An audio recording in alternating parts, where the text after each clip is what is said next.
On December 9, 2025, comedian Andy Dick was found slumped over on cement stairs outside a building in Hollywood, apparently after a drug overdose. The images published by TMZ show him unconscious, with his glasses on the ground in front of him. Bystanders and friends rushed to his aid, one reportedly screaming, "Wake up," while others called for an ambulance.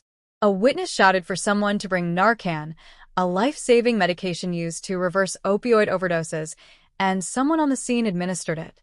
The Los Angeles Fire Department, LAFD, confirmed that they responded to a call for an overdose involving a 59-year-old man. However, Dick was not transported to a hospital.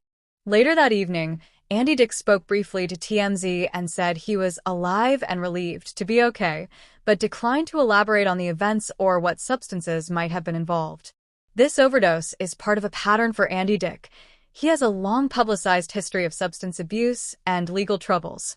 In 2022, he was convicted of sexual battery for groping an Uber driver, a conviction that required him to register as a sex offender and triggered court-mandated counseling.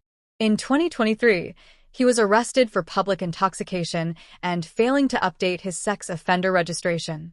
In a 2016 interview referenced by news outlets, he admitted to going to rehab nearly 20 times.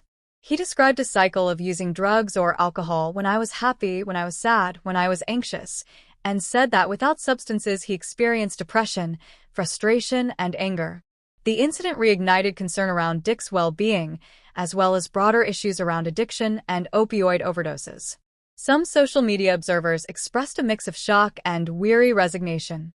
For example, in a post on Reddit, "I've been there. I actually feel a little sorry for him in that because I've been there."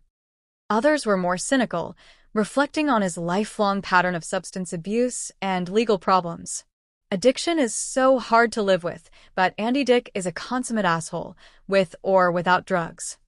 Beyond Andy Dick's personal story, the event underscores the persistent dangers of opioid misuse and the importance of interventions like Narcan. The fact that bystanders were able to revive him illustrates how community response can make the difference between life and death in overdose situations. Additionally, it raises questions about support structures, mental health resources, and whether individuals with a history of addiction are receiving adequate help. As of the latest reports, Andy Dick has declined further medical treatment or hospital transport. He has not provided any detailed public statement about the cause of the overdose or what substances were involved. Given his history, many are watching closely, concerned that this may represent yet another relapse in a long-standing struggle.